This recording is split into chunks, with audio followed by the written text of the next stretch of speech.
ఇటీవల భారత ప్రధాని నరేంద్ర మోడీ లక్షద్వీప్కు వెళ్లగా మాల్దీవుల ముగ్గురు మంత్రులు మోడీని ఎగతాళి చేసిన విషయం మనకు తెలిసిందే. బీచ్లను చూడడానికి మాల్దీవులకు వెళ్లే భారతీయ పర్యాటకులు మాల్దీవులను బహిష్కరించి లక్షద్వీప్ను తమ మొదటి ఎంపికగా మార్చుకున్నారు. దీని కారణంగా మాల్దీవుల ఆర్థిక వ్యవస్థ చాలా లోతుగా ప్రభావితమైంది. అది ఇప్పుడు దివాళా తీసింది.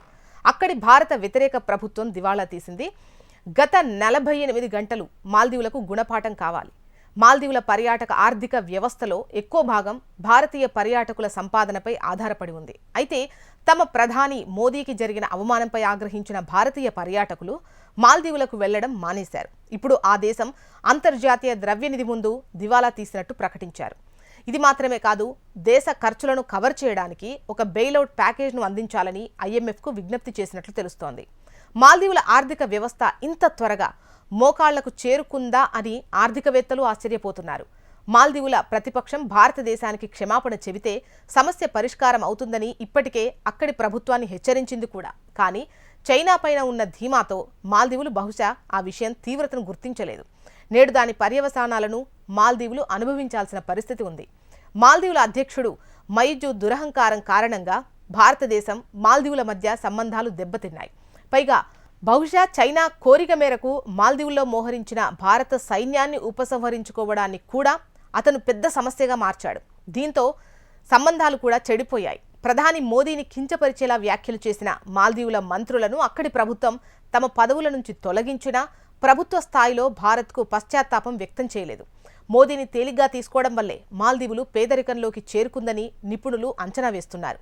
ఇటీవల అంతర్జాతీయ ద్రవ్యనిధి ద్వీపదేశం మాల్దీవులను తన పెరుగుతున్న రుణాన్ని తిరిగి చెల్లించాలని హెచ్చరించడం గమనార్హం.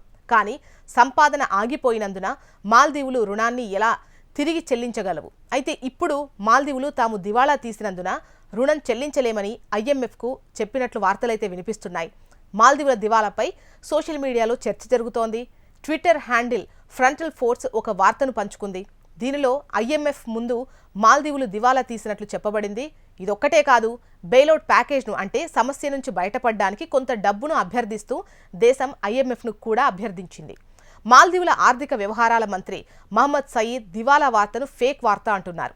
మాల్దీవుల ఆర్థిక ఆరోగ్యం అభివృద్ధి చెందుతోందంటున్నారు. ఊహించిన దానికంటే వేగంగా వృద్ధి చెందుతోందని మంత్రి సయీద్ అంటున్నారు.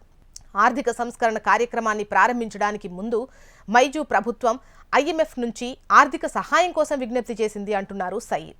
దీంతో తమ దేశ ఆర్థిక సమస్యలు పరిష్కారం అవుతాయని భావిస్తున్నారు. ప్రభుత్వంపై ప్రజలకు నమ్మకం పోయేలా కొన్ని గ్రూపులు దేశ వ్యతిరేక విషయాలను ప్రచారం చేస్తున్నాయని సయీద్ అంటున్నారు. ఇటీవలి వరకు భారతదేశం నుంచి లక్షలాది మంది పర్యాటకులు మాల్దీవులను సందర్శించేవారు. కానీ ఇప్పుడు పరిస్థితి మారిపోయింది. మాల్దీవుల ఆర్థిక వ్యవస్థకు పెద్ద దెబ్బ తగలడం ఖాయం. మంత్రి సయీద్ దానిని అంగీకరించకపోవచ్చు, కానీ తన దేశం యొక్క ఆదాయంలో 1/3 కంటే ఎక్కువ భారతీయ పర్యాటకుల నుంచి వచ్చింది అనడంలో సందేహం లేదు. అది ఇప్పుడు ఆగిపోయింది.